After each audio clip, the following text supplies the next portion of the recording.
eles também são preservados de desenvolver um desinteresse pelo aprendizado. Normalmente, é claro que existem coisas que devem ser aprendidas por todos, né? Por exemplo, todos precisam aprender a ler e a compreender aquilo que estão lendo e conseguir ler e compreender uma gama variada de textos. Isso é uma coisa que todo mundo precisa. Mas, dentre aquilo que tem que ser lido, a gente tem, dentro disso aí, a gente tem um grau grande de liberdade. E se a gente pode privilegiar assuntos ou áreas onde aquele aluno tem interesse, a chama do interesse dele vai estar sempre acesa.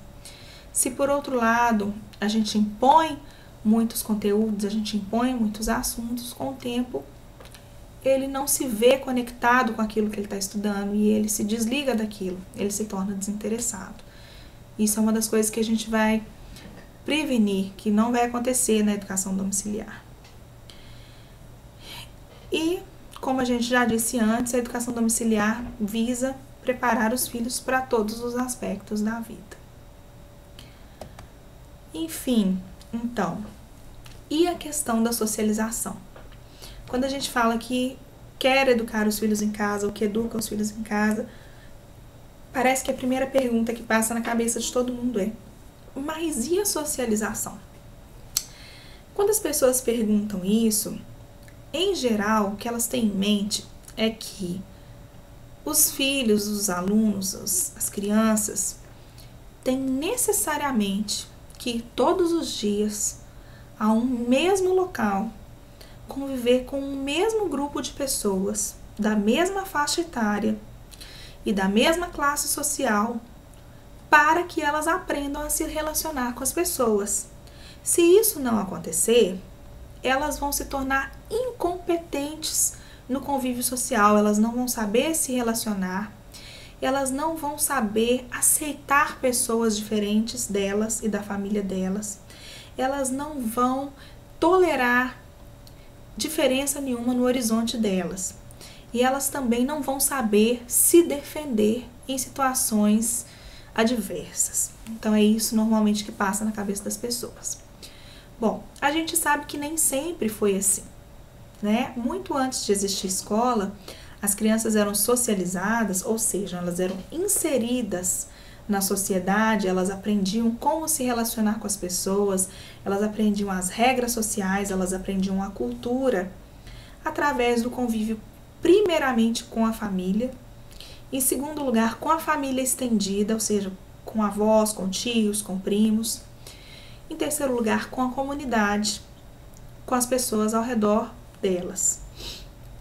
A vida do aluno que estuda em casa, ela é uma vida que tem mais de vida real do que simplesmente ir ao mesmo lugar todos os dias conviver com as mesmas pessoas.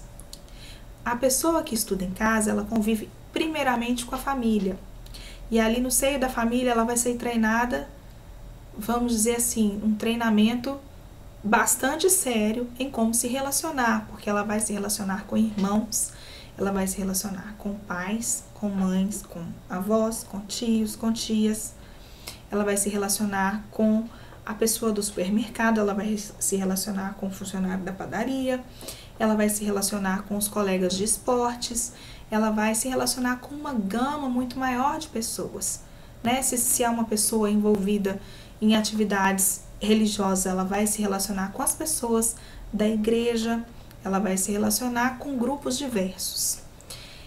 Ela vai estar exposta a uma diversidade social, cultural, uma diversidade etária muito maior do que ela estaria exposta indo simplesmente ao mesmo lugar todos os dias e convivendo com o mesmo grupo de pessoas.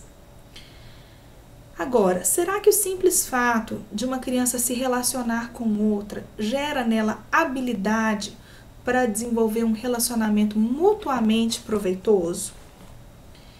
Nós não cremos que isso seja verdade, porque se fosse, todas as pessoas que passam pelo processo escolar sairiam dele plenamente capazes de desenvolver relacionamentos mutuamente proveitosos. Não é isso que a gente tem visto na nossa sociedade.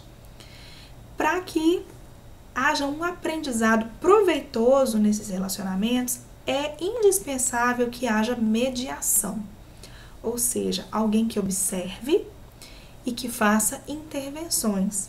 Então, se a gente tem duas crianças brincando e as duas querem o mesmo brinquedo e não existe ninguém observando e nem intermediando, a criança mais forte vai tomar o brinquedo da criança mais fraca. E a situação ficou resolvida dessa forma. A criança mais fraca provavelmente vai ficar ferida emocionalmente, vai desenvolver estratégias para da próxima vez não permitir que a mais forte tome dela o brinquedo.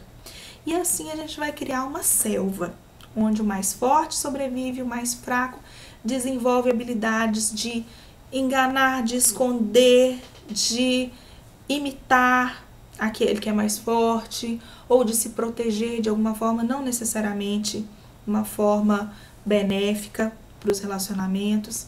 E assim as crianças vão se socializando sozinhas. Agora, quando você tem um pai atencioso, cuidadoso, interessado na formação integral do filho, ali por perto, observando a interação dele, em primeiro lugar, com os próprios irmãos, né? Não tem relação mais difícil do que aquela dentro da nossa própria casa. Se a gente é treinado a aceitar as diferenças dos nossos irmãos, as diferenças e compartilhar com os nossos irmãos, a gente vai ter mais facilidade de compartilhar com as pessoas lá fora. E no momento em que se disputa um brinquedo, entra ali um pai para intermediar a situação e falar: não, a forma correta, como a gente deve fazer, é assim, é assim, é assim. Aí sim você tem um aprendizado social. Então, é muito importante a mediação para que haja socialização. E isso é mais fácil de acontecer num ambiente mais restrito, como o ambiente familiar. É também entendido que se uma pessoa não passa por situações de conflito ou por situações de desaprovação, por situações assim hostis, onde ela é hostilizada, onde ela é maltratada, que no futuro ela não vai saber se defender. E isso é uma coisa que eu pessoalmente questiono muito. Eu entendo que uma pessoa que aprendeu ao longo da vida que ela é digna de ser amada, que ela é amada, que ela tem um valor, que ela pode esperar ser bem tratada pelas outras pessoas, ela vai se colocar nos relacionamentos de uma forma segura, de uma forma tranquila, sem pretextos, sem jogos, sem máscaras. Ela vai se colocar de uma forma mais tranquila quando ela for adulta. E eventualmente, se ela for rejeitada, se ela for maltratada, aquilo não vai feri-la tanto quanto se ela já tivesse crescido com uma personalidade danificada, com uma autoestima rebaixada. Então, eu creio que nos anos formadores da vida de uma pessoa, é necessário que ela receba mais amor e mais aceitação, para que quando ela estiver numa fase mais madura, quando ela for adulta, ela tenha condição de lidar sim com a rejeição ou com o conflito, ela saiba administrar situações difíceis socialmente, situações difíceis nos relacionamentos.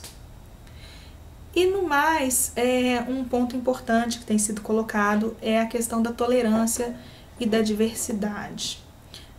Muitas pessoas acreditam de forma hipotética, pensando de forma hipotética, porque normalmente não são pessoas que viram e conhecem alguém que tenha sido educado a vida inteira em casa.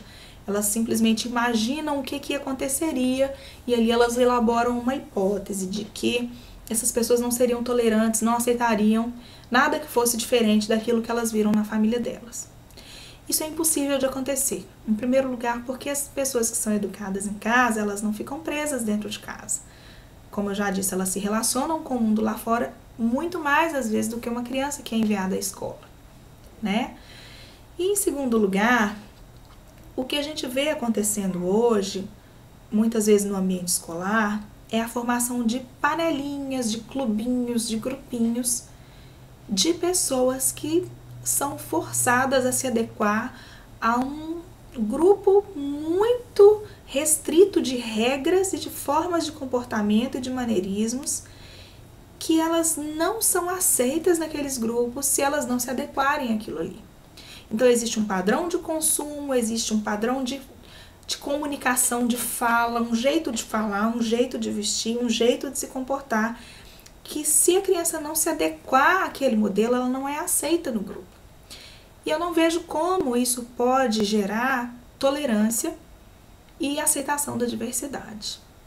Por outro lado, se a gente aprende a aceitar aquelas pessoas próximas de nós com todas as suas manias, com muitas vezes as suas chatices, com aquelas coisas difíceis de conviver, mas você vai ali dia a dia trabalhando a paciência, aprendendo a aceitar, aprendendo a amar, aprendendo a perdoar, você então é capaz de lidar e de aceitar com pessoas diferentes.